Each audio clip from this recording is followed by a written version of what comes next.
Hi.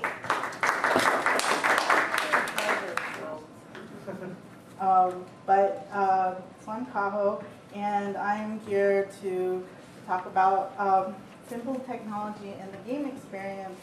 And the first thing I wanted to talk about, basically I was told to sort of concentrate more on the technology side, and I've actually never been asked to do that, so I thought it's a great opportunity to actually talk about the technology, but I wanted to frame it in such a way where talking about, really simple technology, right? So this is the button, and I prepared this little circuit where you push a button and the light turns on. So you guys can pass it around. But basically, a button circuit is a very simple circuit, but it can be an extremely significant thing, depending on the context. And so I wanted to basically talk about the simple technologies that my games use. I don't have an engineering background, so I don't make really complex things, but I try to sort of contextualize it in a larger sort of game experience, and I think together that's what defines. So yeah, so this is one of the games that I made, and it's called Hit Me. And basically each hat, you can play this later, but each hat, there's a box on top of the hat, and each hat includes an arcade button, a wireless doorbell part. Essentially I'm using the wireless capabilities of the doorbell system, and a wireless video camera. And this is what's in both hats. And basically it's a player versus player game. And so this is the mapping of it, basically, and then two video receivers and two simultaneous video feeds coming into my laptop. I have a custom program coded in processing. I also have the doorbells and the receiver of the doorbell connected to Arduino, and that's connected to my laptop too. And that's how the software knows whether or not a button's been pressed. And then it'll take basically a freeze frame of one of the video feeds. And that gets all projected on the wall, information such as timer, score, and then the various snapshots that's been taken. So essentially, what happens is that it's a two-person game, and you basically try to hit your opponent on their button. And when you do, your camera takes a snapshot of your opponent, and that goes on the wall. So the different kind of inspirations, is first of all, so Twister is like a really big inspiration for a lot of the games that I do. It sort of puts you in a situation. You kind of end up being very physical with other players, and so that's something that I've always thought about. Like, how can I bring game experience into a more physical experience? I also have been influenced by this terrible movie from 1990, and there's this part where he's fighting, the street fights, and there's like this ring around the street fight. All these rich people have their limos parked in, and they're watching these guys like fight each other, and it's so intense. And so I wanted to bring that relationship between and sort of the fighters, and I wanted to sort of use that intensity that happens in a situation like that. And so I looked at a lot of things like gladiator wrestling, things like that, also fencing, and the different rules that come with those games. And then the result is this type of game where people can watch, and it's kind of hyper interactive. Anyways, you can play it later, so I don't want to talk too much about it. And also, one last thing, the first time actually at in design and technology at Parsons when I was getting my master's, and then recently I recreated it again. But it had this whole like personal injury waiver form, and so I wanted to concentrate on the formative aspect of it. So you know, having people sign this form before they participate in this tournament to sort of really get them in the mind frame that this is something that is like this really intense physical experience. So the next game I wanted to talk about is Merrimack. And we won't play this today, but so I have a video of it.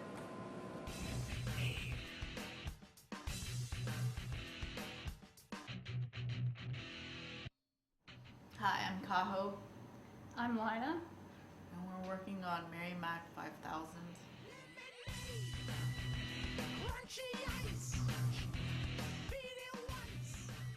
What I wanted to do was to take Miss Mary Mack and those patty cake games and sort of reintroduce them using technology so that other people besides little girls can try.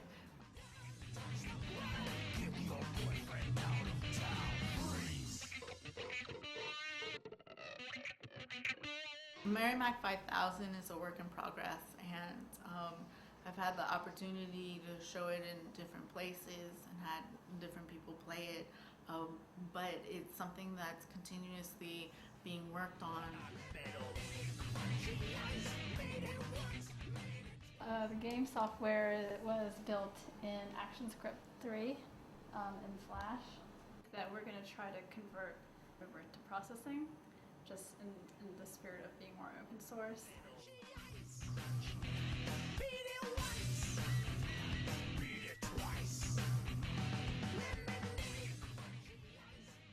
I truly believe that the human-to-human, the face-to-face interaction is the most important type of interaction.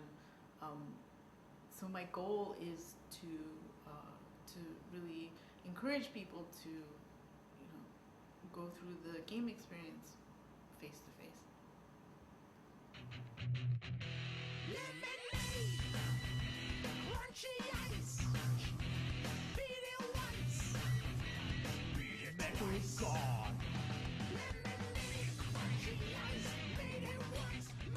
Yeah, I'd like to see the game being played more, and you know, hopefully by releasing the information, people can create their own Merrimack type games, and it'll be something that other people will keep on playing around the world.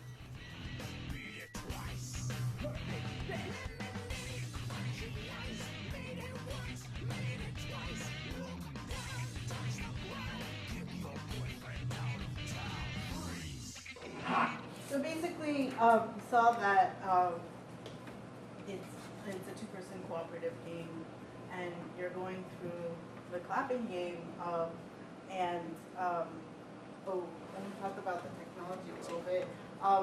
So essentially, the technology that it uses is that so there's 4 gloves, right? Since it's 2 people, each glove is assigned a unique voltage ID.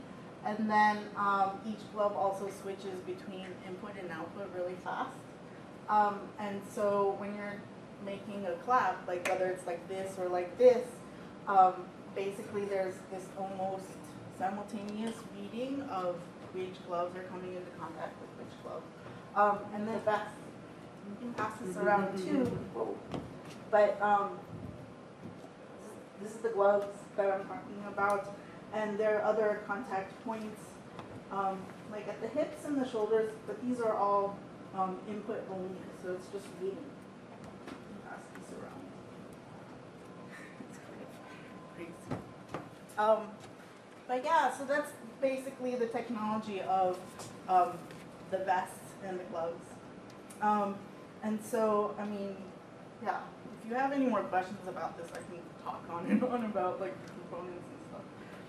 But the next part is, so basically it's connected to software that was written with ActionScript, and Nina Finiquito, who's my collaborator, who I have Parsons with. She's the one who worked on the software side. And basically we set up this XML sheet and constantly, and this XML sheet has a timestamp and the correct clap at that timestamp. And basically it's constantly comparing what's on that XML sheet versus what's happening real time. And then that's how the score is determined. And so that's the software side. And then as for inspiration, so like when I was a little girl and I played this game, it was really all about accuracy and timing. And so the accuracy of the class and the timing. And then when you would mess up, you would try to do it again. And it was always fun like that. I don't remember any boys. Yeah, so I wanted to like think about how I could reintroduce the game as something where everybody would want to play it. And then at the same time, you know, some games like Guitar Hero are so popular because people want to be rock stars, right? And if you think about it, all those games are really based on accuracy and also timing. And so I saw this sort of parallel and I wanted to combine it. And so that was basically the whole motivation behind this game, is that I wanted to reintroduce it as this rocker game. And so what I did, these vests that I made, I think that beyond that they hold, they're also important to sort of create that immersive experience for the player to feel a little more badass than if they were just wearing the technology itself. So those are the different things that are combined together to make this game. And then the final game that I want to talk about is Ninja Shadow Warrior. And essentially the idea of Ninja Shadow Warrior is that I wanted to make a game where you tried to basically put the shape of another object. And I worked with a lot of different technologies. At first I worked with green screens. That's my green screen where I just painted. And then also there was, I tried to make an infrared backlight and tried to use like a filter on the webcam. But those methods were not as reliable as the Kinect, and the Kinect had just come out. And so I ended up using the Kinect. And what the Kinect does is I use it to create a silhouette of the players. And then so this is the silhouette that they're trying to, the two players are trying to fit themselves into. And so in the game I have a bitmap of the object, and then I have the silhouette bitmap off of the Kinect. And then I have a webcam will connect a regular camera snapshot of that pose.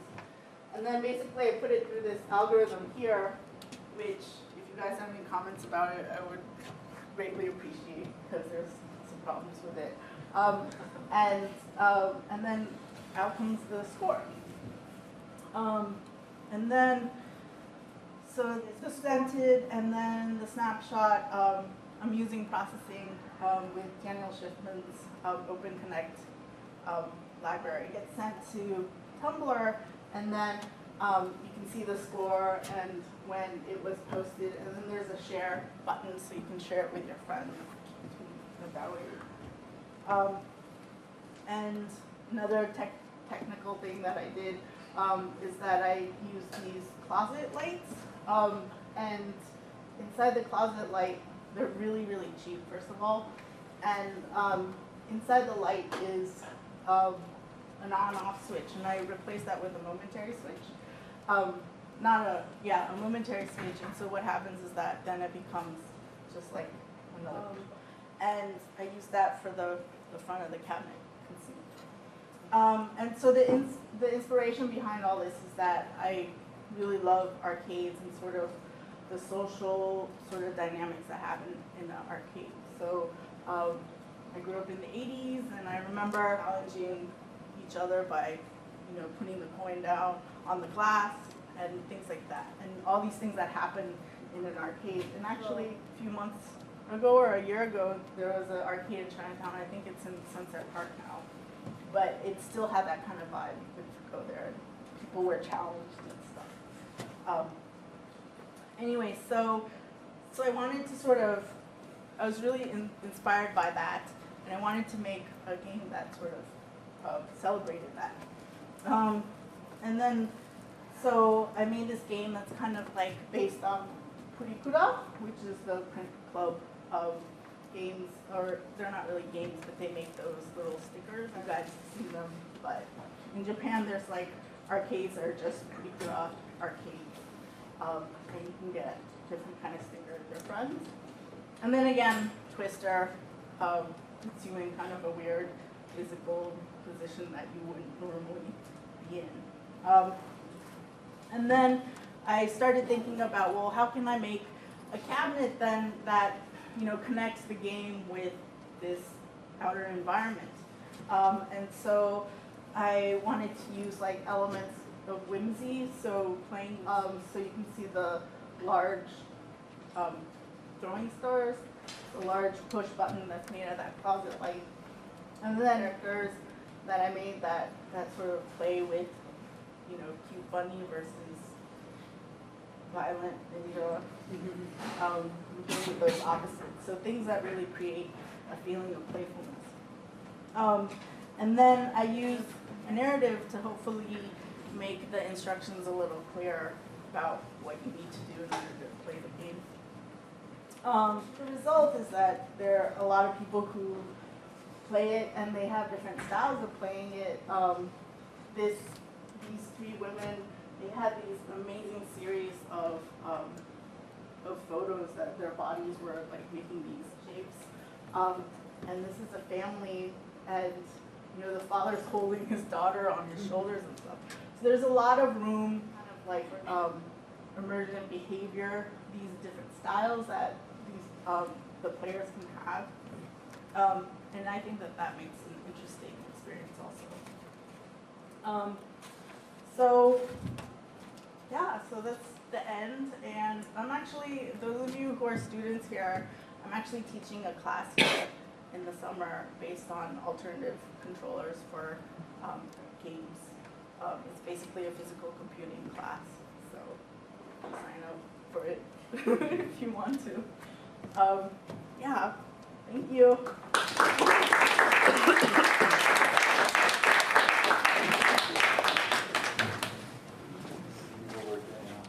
What? I think we see. Oh yeah, we sit down. Sit down, chill.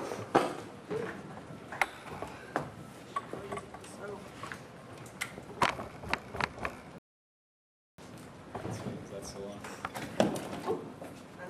So that's a wide variety of things that you work on. How long? Which time span are we talking about here for like all these projects? I guess these few projects, a lot of them I had a chance to work on them at IC. Which was all of the last year. And the year before that, so What year? 2009 to just, The concept for Hit Me was older, you said? yeah, it's from 2005. Okay, so then you picked it back up when you had the time to actually work on it full time? Yeah. The tools now are so much easier to use than before. So like the Arduino is like incredibly, Right. and you don't blow things up as much, or burn things. So the things that really resonated with me is the fact that you started off with projects, or I don't actually know what the chronological sequence is. I'm going to assume that they are in the order in which you talked about them. Yeah, they are. They are, good. Because otherwise my question's null. No, I was interested because you started off with all these things that had binary buttons in them. I think hit me is you hit a button, and the others, like, it feels like the other, essentially they're buttons, right? They don't sense speed. They don't sense speed, right? They're in like hit or not hit state. Yes, the pads. exactly. Right, and then you built all this technology yourself, and then you basically trusted someone else with technology. You just used the Kinect. And just to be clear, I think the whole like Microsoft statement about you are the controller that always rubs me the wrong way, but you're actually like totally subverting that because you're not controlling anything, you're actually letting people do something with their body. So these things, so the first two projects and the last project seem like very, very different experiences. Can you talk about how that felt to you, like going from building your own small technology to using like technology that has hundreds of menus in it? Yeah, I was really angry at first, or like upset that, but then it was just such an elegant solution to, I mean, I imagine like lugging around the infrared backlight to all the events and things. It was just like too much. So essentially, so the entire prototype existed long before the Kinect came around. You just reappropriated your idea then once that was out. Well, not long before, it was around the same time. I just didn't know that the Kinect existed in the very beginning. Okay. And so it was just like, I don't know how many months it was after it was released. And somebody at IBM was like, oh, you should use the Kinect. Okay, so it helped to have like a collaborative environment around you where people actually knew about how to diverse it. But like, I know we're supposed to talk more about technology here, but I can't help myself. Like, just from a design point of view, like it feels so different. Like the last project you worked on. Do you feel that did you have enough of the one button thing, and you just wanted to move to something much different? Like, what was your motivation for moving into that other project, or was it just lightning struck? Well, I think actually I've done a lot of other projects that, sorry. We're getting some that kind of. I've done a lot of other projects that don't really use one button, that are games related or play related, but in the past also. But it just looks like one button. Okay. But did you like, what was the experience like? Did you miss not building your own technology for it, or was it literally just like a godsend that you didn't have to make it yourself originally? Well, I put a lot of hours into making the things that built up to it, so I still feel like I put some time into it. But no, it was great. Like, I mean, it's so much more precise than anything that I could make. Interesting. So you mentioned that you don't have an engineering background. So what's interesting for me in that respect is, so you have sort of like a personal, it's like a personal constraint that you don't know how to mess with all this technology, and that maybe that could limit you to some extent. Do you want to, can you talk about that? Like how you felt about, like was that a blessing for you that you didn't have to learn all that you didn't know everything about it? Do you think that constraint helped you as a designer? I don't know if it helps me as a designer. Like say we could do the whole matrix thing now, and I'd like put you down in a chair and suddenly you know everything about technology. Do you think that would help you? Or do you, sure. did you, okay. Yeah, I think that would really help me. Interesting, because I'm not sure about that. Really? I think that it feels to me that this limitation that you have, that you're not that immersed in all that, but you still want to mess with it, that like sort of implicitly shows that, sort of gives the idea that you make something that's very simple that other people will also understand, like how the interface works, right? Your interfaces are all very, very easy to operate. And I feel that that's almost like a prerequisite to be able to play your games in the kinds of gallery settings that you're showing. Like I don't know, has the Shadow Bunny Warrior? Ninja Shadow Warrior. Okay. Has that been used in a gallery setting? Like some of the pictures looked like that was the case. Yeah, people have played it at IBM. Right, but you showed Hit Me at like a crazy party at Babycastles, where I had thrown out my back and I therefore couldn't play it. And because I was scared. Like I saw people playing it and I was like, I don't think I can do that today. I think people is wrong. I saw Matt Parker playing it. It just scares me in general. So but you're clearly interested in using like the interface between humans and technology in creative ways. So when you have that, so let's move to another sort of constraint. So you have a technological constraint there. You're using a piece of technology. When you have that, do you see something that you want to work with, and then you want to do something for that, or do you have a general idea and then you hunt for the hardware? Like what? Yeah. What comes first in your? I I usually think of the concept first, and then I figure out what technology can go with that. But yeah, I mean, I always try to teach myself certain things, like, you know, try out different sensors. But like I'll find different sensors in a store or something, and I'll buy them so that I can figure out how they work. In a store, like in a Like fries? Have you ever been to I fries? have not. It's amazing. Like around in the theme park and the, like, I don't know, like Jesus, just crap everywhere. Okay, probably must be. Okay, It's clearly in I need to. California. Has a There's- giant spaceship. And there's one in Austin. Coming out of the Wow, so here's us in New York, the best place in the world. So here's the thing that we don't have. So really, California and Austin. No, I've never been there. Okay, good. But anyway, so like, or I'll see something online and I want to try it, and so I'll buy it. Does this fries have a website?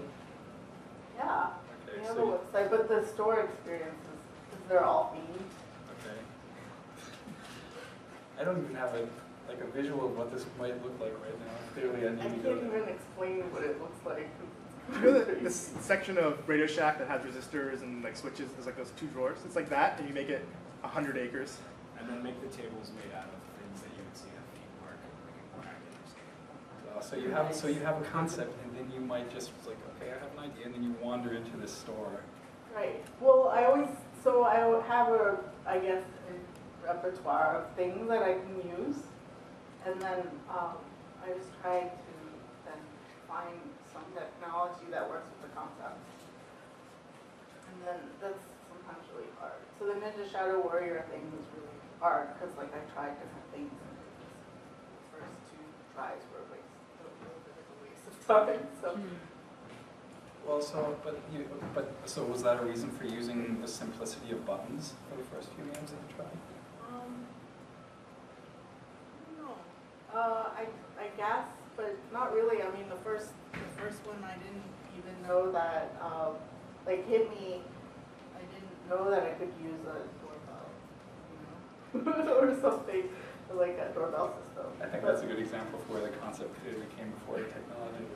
But you also have a background in fashion design. Like it seems like it's such a diverse background, or such a unique background to have as a game designer. Like the one game you showed clearly has a fashion component to it, but is there anything else from those worlds that comes together when you think about these projects?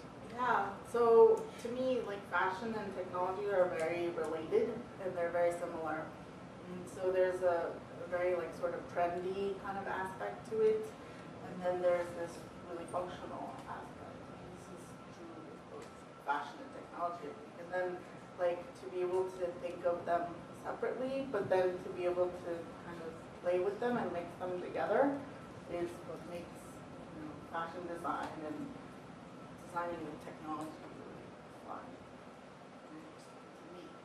Was that so? Clearly, it was an aspect of the rhythm game, but was it also in the design of Hit Me? Like there's a wearable component to it. Was there? So, you know, like the DIY kind of feel of it and hacking consumer products and things like that. I think those also are, you know, sort of trends in a way, or things that people are interested in, and you know, things that are interesting at the time. What's the name of Doug Wilson's game that he showed? Not Just. The one One where button, the or one no, where you it's have the called, Wii on your head and you're supposed to jump around, or you're supposed to mimic what the other person does. Oh yeah, I don't know what the game's called, but you mimic the other person. Does anyone know what the name of that game is? Because in that, so the interesting thing about, so basically both players have a Wii mode, and then you jump around and you do some motion, and then the other player has to do that motion, and they get graded on how well they can copy it. But you're supposed to look silly when you're doing it, so to make people look silly, they also make them wear silly things on their head. But in your game, it seems like the silly, well, it looks a little, let's say it Hit Me, I think it looks kind of funny. It clearly looks like, oh man, I'm blanking on every game, Ape Escape. oh yeah. Have you ever played Ape Escape? Yes. Yeah, because it kind of, I'm getting a lot of feedback. I have to sit farther away from you. Oh, where's the okay, let's move over here. Maybe it's just, there we go. This is totally modular. Okay, Yeah. that works better. Yeah, Ape Escape. Yeah, I just thought, yeah, it's like, I mean, yeah, Ape Escape has sirens on their heads, but it kind of looks similar, like with the white helmet. Was that deliberate? Did you want people to be in a more comical setting so that they'd feel less hindered? Yeah, well, I think that was the basic idea. Actually, the original version was like a fabric hood that looked more like a swimming cap, and then people would wear goggles for safety. And then the box was still on there, but I mean, it looked even more ridiculous, probably. And so the helmets are a lot easier to maintain, and you know, because a lot of all these things break. So that's the functional part of it? Yeah. That's nice and sturdy? Yeah. And then I'm hoping that people won't hurt themselves, will hurt themselves less. Okay, so it has multiple functionalities. Yeah.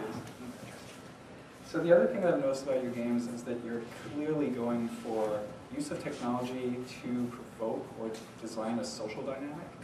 Like you always want, like none of your games are single player games, although I guess Ninja Shadow Warrior could be played single player, but the pictures you showed were usually groups of people, which I can only assume this is me.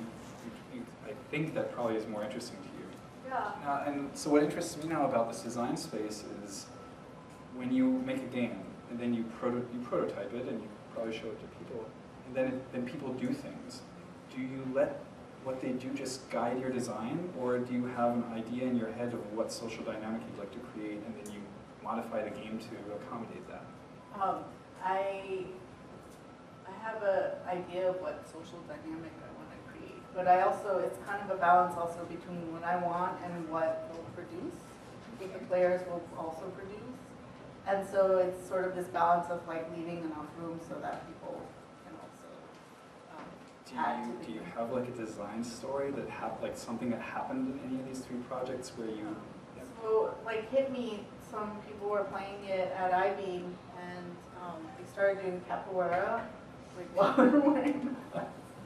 Or like sometimes people are really some people are really violent when they play it, and then Matt Parker. and then there was somebody who took a folding chair and started like launching themselves with the chair. Wow. There's a lot of different things. So was this already when it was the hard hat, or when it was still the? When it was the hard hat. Okay. Um, Oh God, because I have this whole like when I got a hard hat, a helmet to go snowboarding, it didn't actually make me more safe. It made me more crazy. Oh really? Yeah, maybe the hard hat in that case is just helping people like, oh, I guess I can throw chairs now. Wow. Okay. So I guess yeah, because so you did bring up Joust. I mean, how do you feel? You're doing this physical design space with these interesting interfaces, and I guess it's like how do you feel about the recent popularity? Like probably through Johann Sebastian Joust, assuming that most people here have heard about this game, but maybe you want to talk about that a little bit because I can only assume that it's helpful for your cause. Yeah, I think so. I love Joust. Actually, we were sharing a space at a festival in Greece, and so whenever I would take a break, they would play Joust. And whenever Joust would take a break, I would run Hit Me. What was the event? Oh, this was the launch of the Play Bomb in Athens, which is this September. And it's like their first big games festival. And I would take frequent breaks just so that I could play Joust. But it's so fun. But I think that there's also a natural progression because there's so many, with console games and PCs and things that there's, and you see it with the Wii also, like there's kind of this natural progression towards bringing games back into the physical world. And I think that we're just. So it's interesting then that Joust won the Innovation Award at the Game Developers Choice Awards, I think it was. So it's interesting because you just mentioned bringing it back. So the innovation is to figure out that we lost something that it needs to be reinstated. From my point of view, I think so in many ways. Like I've seen, throughout my childhood and everything, I've seen, playing board games and playing cards and stuff go to play in arcades and they go, consoles taking off, and then people, staying at home more to play games. And then so I think that there's something about the movement of it coming back into the physical world. And also as technology gets more miniaturized or like it becomes more embedded and cheaper in that way, and people find easier ways to use it, and it comes back. It can come back more, I think. So I definitely like the idea that it's easier to use, but I think what I enjoy about this even more is that you as a designer are making an effort to make it easier to use for the player. So how important is that? How important is that to you that the game has very, very easy accessibility? I think it's really important, especially if you're doing a game in public space, right? And so you want people to play it, and you want it to be easy to understand and easy to use, so that people don't feel scared about playing. Like, had you tried more complex versions of any of these games where you just during playtesting realized, people are never going to get this, and then you took elements away, or did that work out in your favor that you, I guess the question I'm asking here is, again, like you're coming from a non-engineering background, so you're using fairly low-tech technology, but at the same time you're trying to make it accessible, so I think there's almost like a synergy there between these two things. But I don't know, did you ever have a more complex version of these games?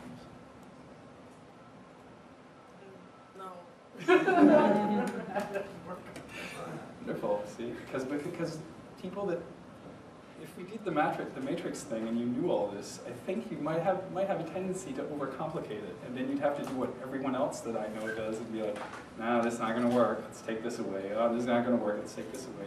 You just kind of come from that background and you make the thing, and it's like the most natural thing in the world.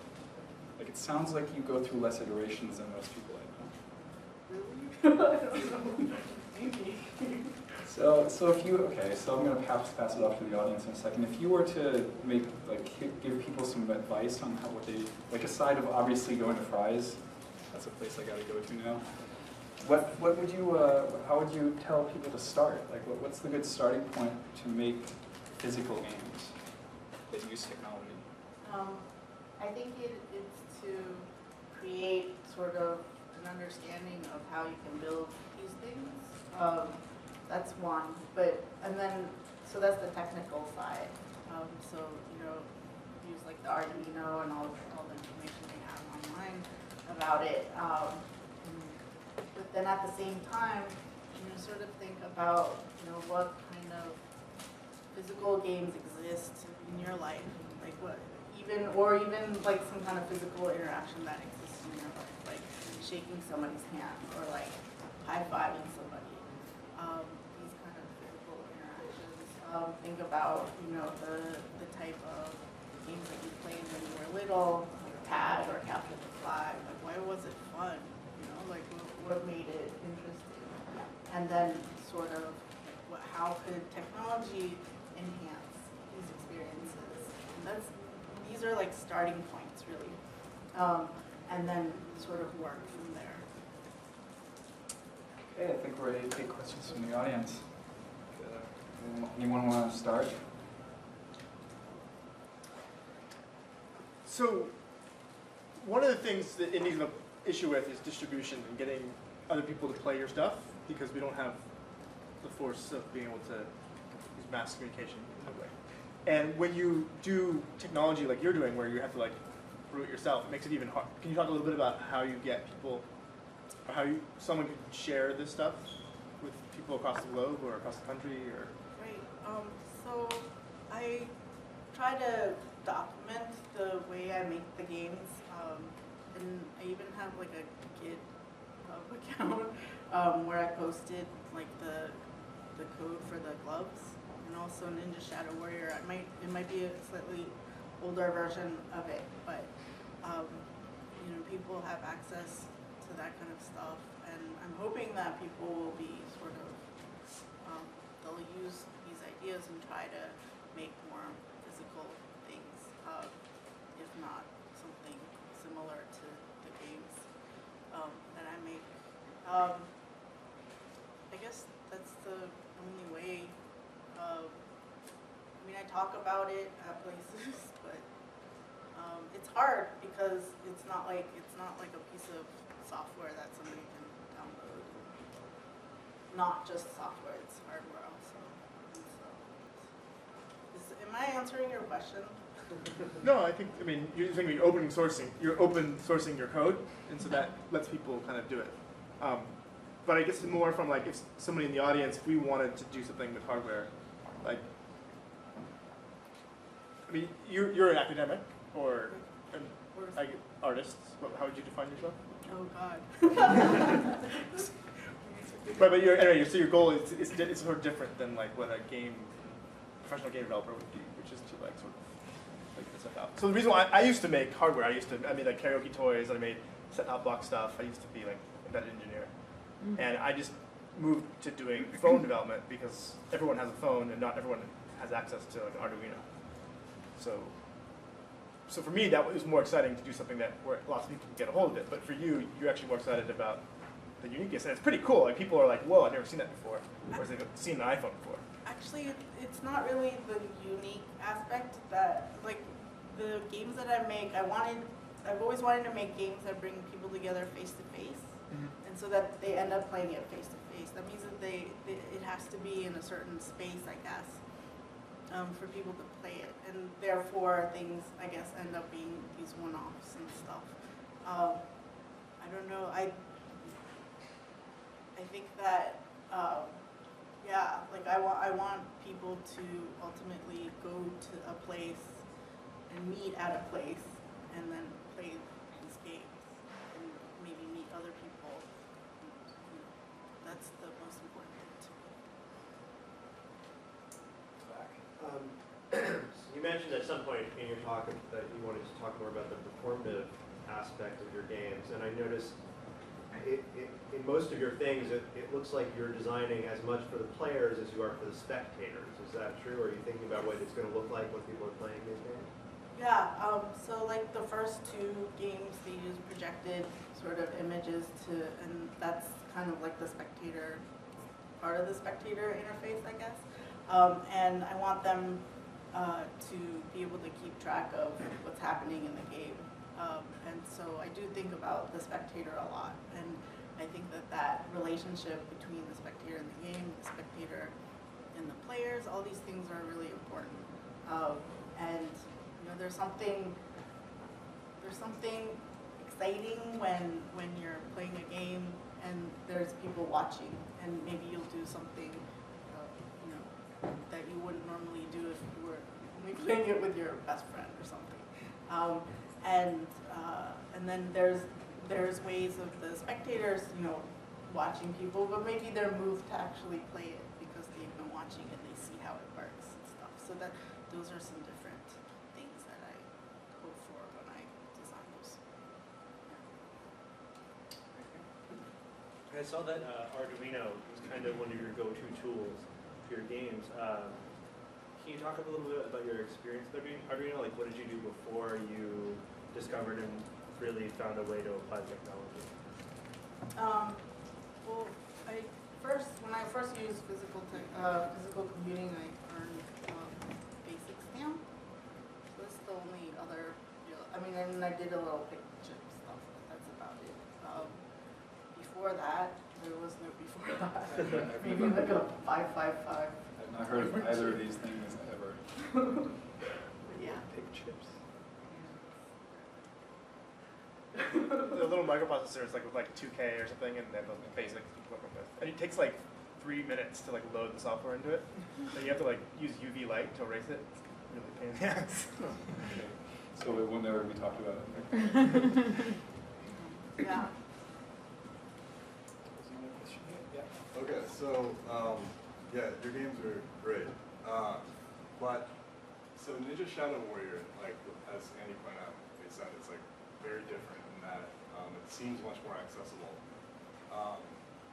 because like games that use all this proprietary technology that you wire up are like there's such a high nerd barrier, both in terms of like acquiring that technology to make it work, even if you do have the code, but also even if you're in the space, like strapping up and putting all this stuff on, it's kind of like intimidating.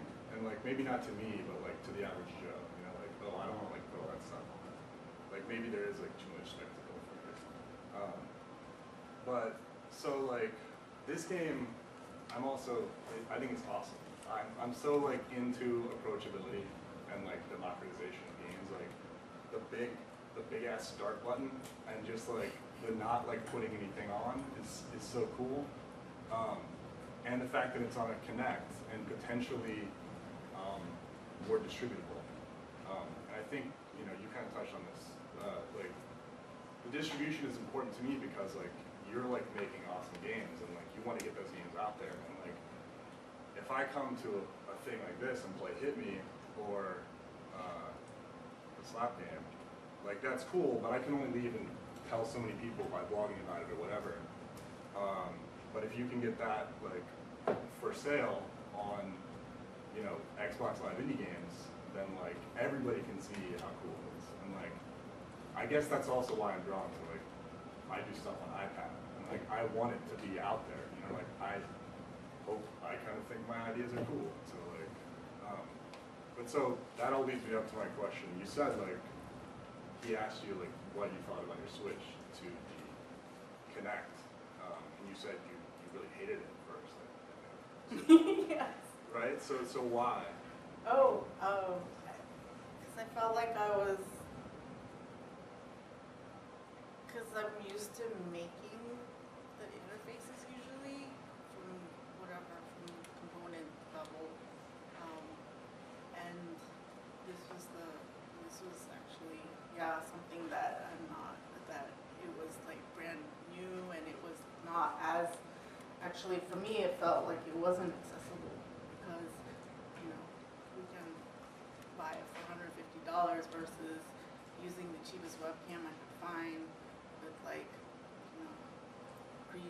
green screen that I got mixed at a paint store or something, you know, that might be a lot more cheaper than getting a Kinect. But like on average, like are more people going to have a Kinect, or more people going to go and like buy all this stuff and make it work? You know? I guess the question there that's interesting is like how, I mean, it's kind of also a little bit what Aaron was mentioning, is how important is it to you that millions of people play your game as opposed to tens of people that you know that you get to talk to? Or is it important? Is it creatively or financially important to you that it gets to like a maximum amount of people?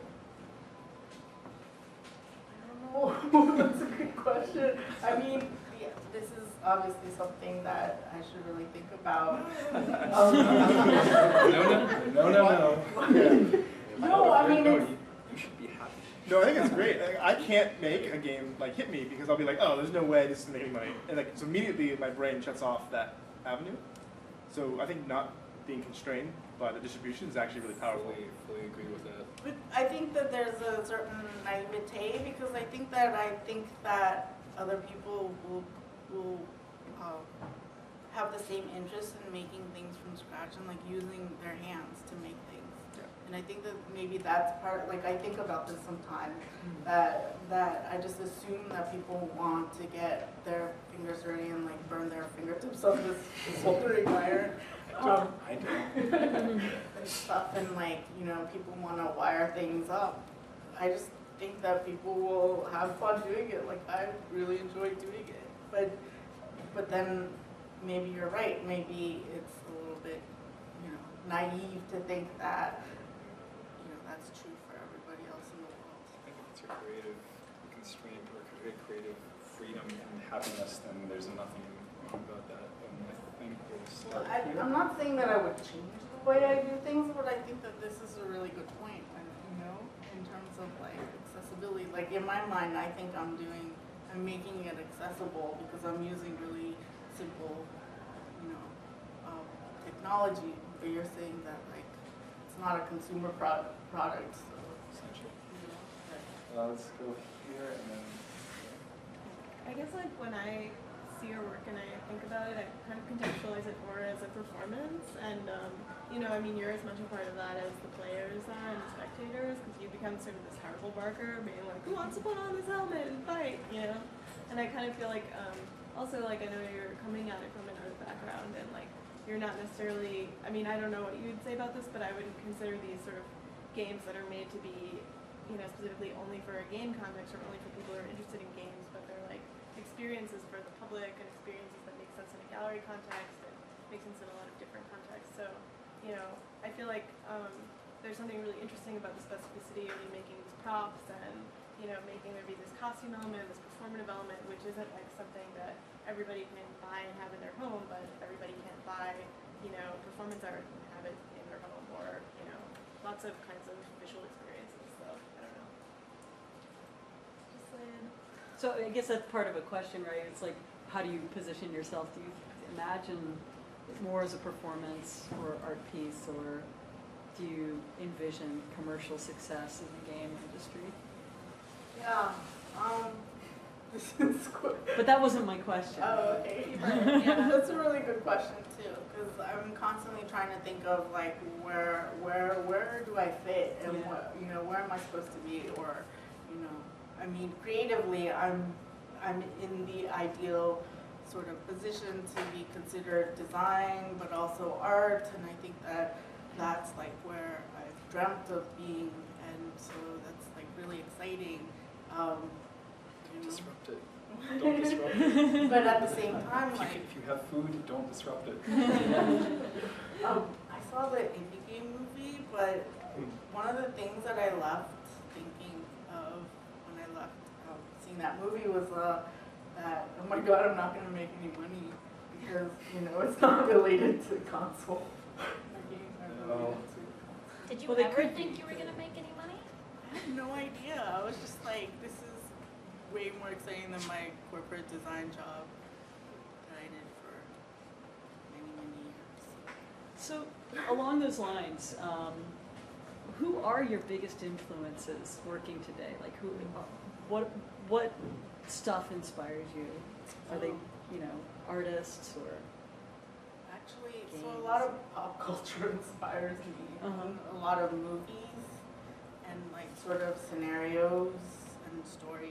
And you know, the part when I was talking about Lionheart and stuff, like these things are so vivid to me, and I want to recreate those feelings and things. So a lot of things are related to pop culture, and, you know, playing with, like, you know, everybody loves bunnies and everybody loves ninjas.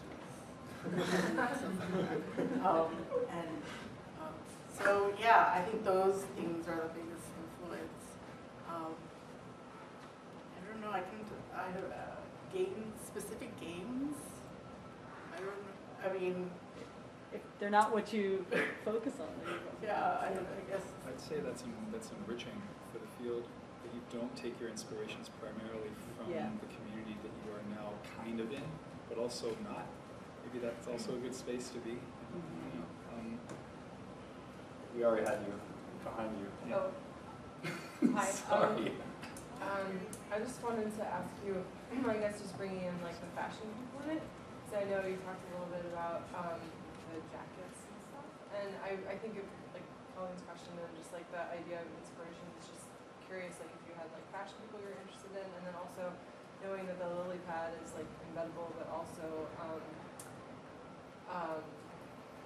just kind of stays in like the indie market, like it has never made it into like a mass market, and like then there's like really high-end couture that uses stuff like Bono's concert and those like really high-end like laser things. But I'm just wondering, like, if you have, I guess it's a I don't know, combined question, just to like bring in the fashion component of like, do you see yourself,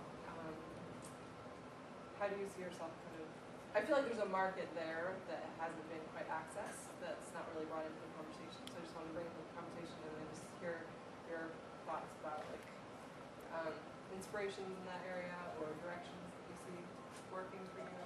Yeah. So my graduate thesis was actually on wearable technology and embedding technology into daily clothing. So like the outfits that we're wearing right now. But I think that after a while I realized that there's this like really irrational sort of barrier that exists when it comes to the relationship between people and their clothing.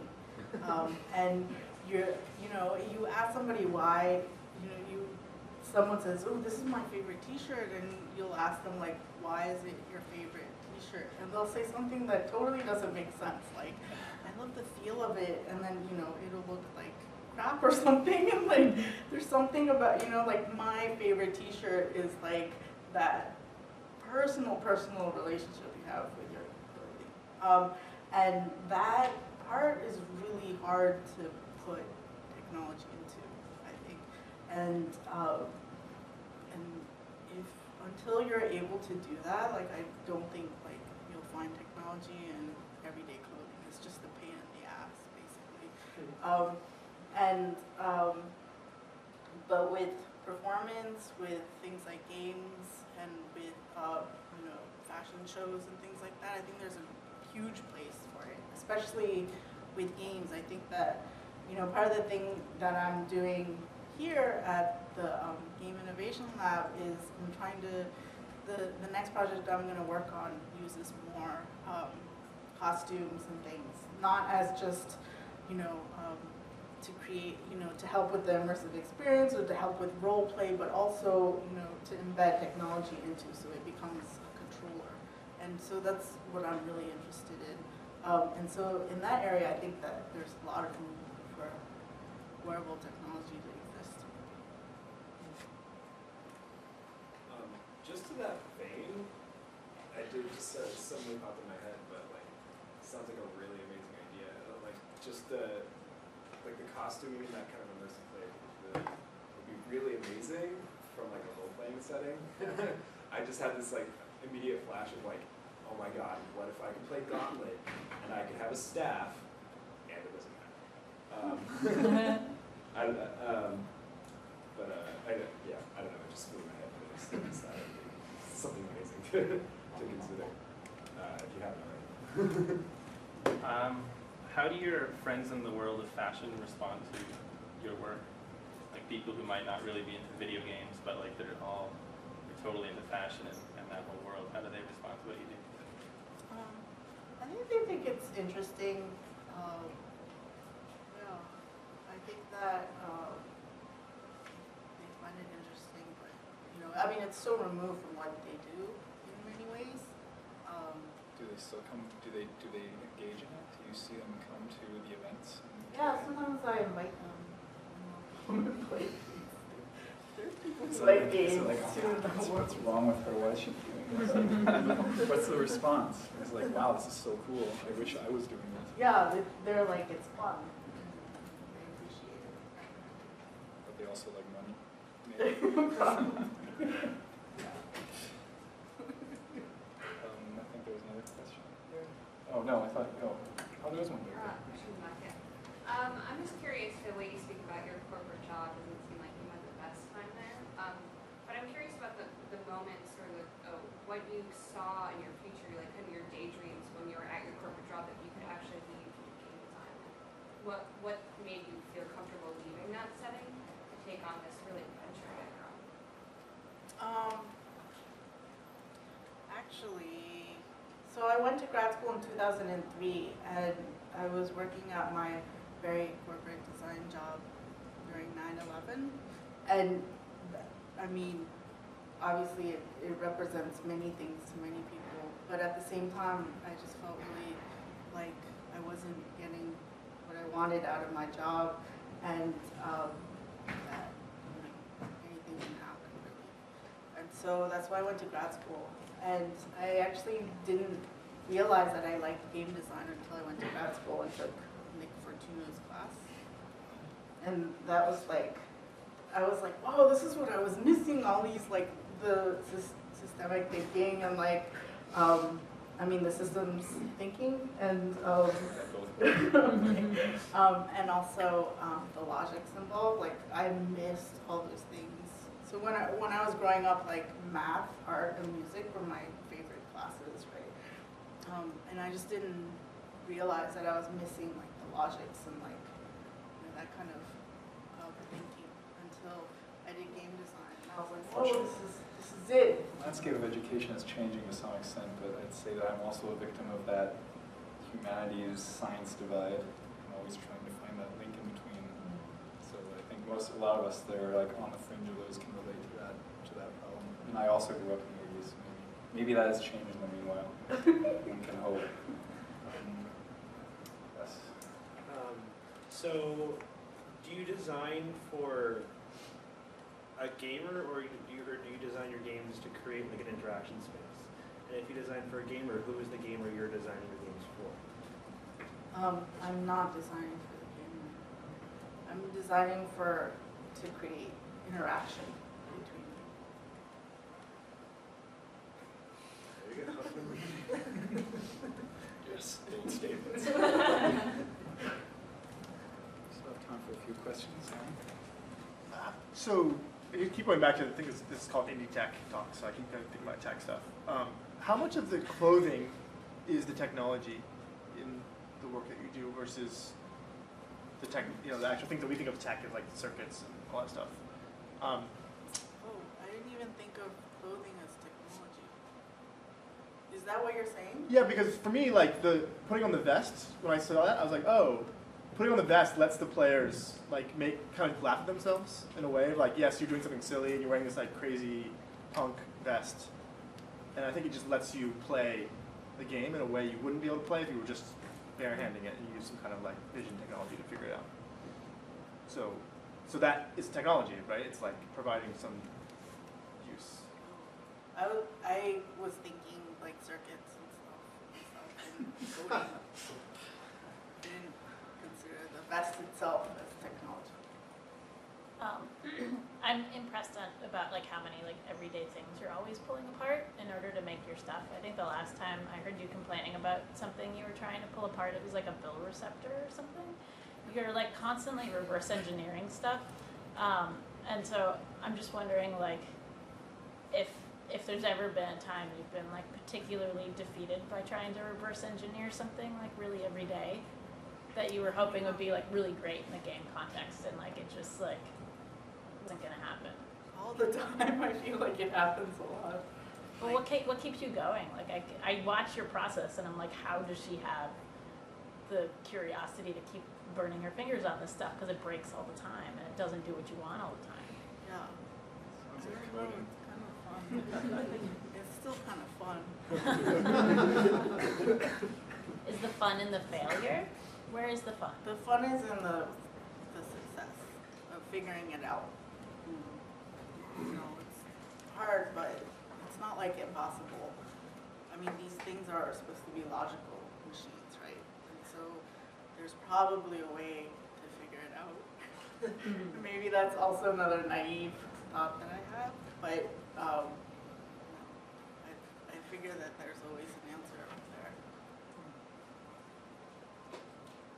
I thought about that a lot. I just wanted to add, because I feel like there's a difference between like the artist and the designer. Like the designer has certain constraints that are put on, and like I feel like you're just an artist, and there's like this innate desire to like build and create and play, be curious, and I kind of feel like that has like I feel like there's when you're talking about walking the line between being an artist and a designer, I think it's delicate because it's like you're wanting to use these tools and have these constraints, but there's also just this curiosity that's there that needs to be expressed. I personally think that your approach to this is very refreshing. It's making games and game design better. Cool. Shall we play some games? There. Yeah, you guys. Let's go play first. Japanese We're gonna go play snacks, some too. losers first. But let's first like thank our speaker.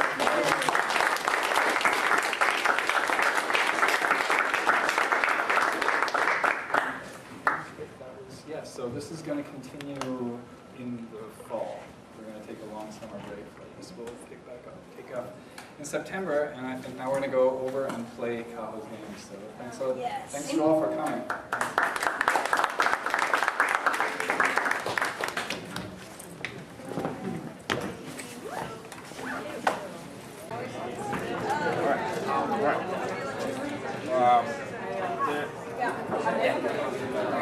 Yeah, we need you to be there third.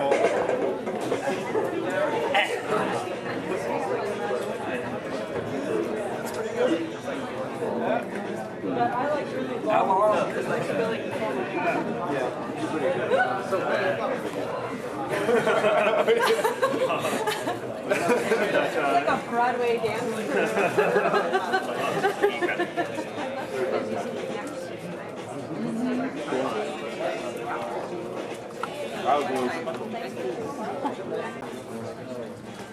Maybe we will. No, I remember saying.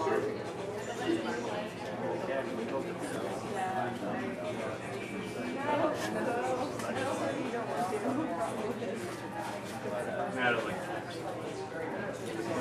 so it's not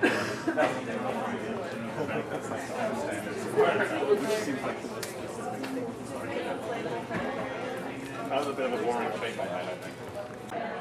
You see it? Okay, so I just need you guys to look at each other, and I'm gonna take an ID shot. Okay. And then so the game starts with you back to back with your arms stretched out, back to back. So like stand in the middle, back to back. Oh. Yeah. And your arms out, and then when the game starts, you'll hear the music, and then you try to hit your opponent on the head, and then the game will stop, and then the photograph will be judged. So you get extra points if you can see your opponent in the photograph. Right. So that's why I should do it. Yeah, and then you go back to back again, and then you'll hear the beginning of the music again. Okay? And this is up to like what, 5? 30 seconds. Oh, 30 seconds. 1, 2, 3, go.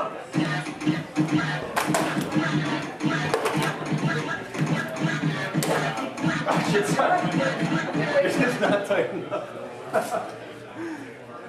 Does that mean I won? I think I won, right?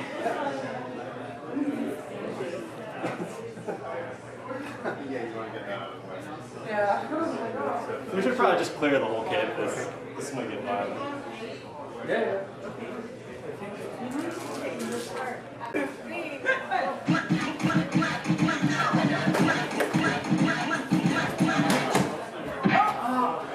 Do it again? Oh! So Blue got a shot. But it's a shitty game.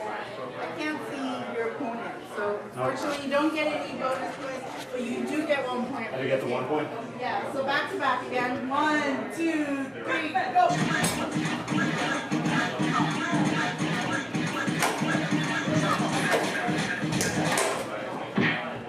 So yeah, so They're gonna point. Again, you can't see your opponent in there. probably should not smoke this cigarette. I got You're static. I think you should lose a point for that. No, you still get 1 point. Oh, man. Back to back. 1, 2, 3, go!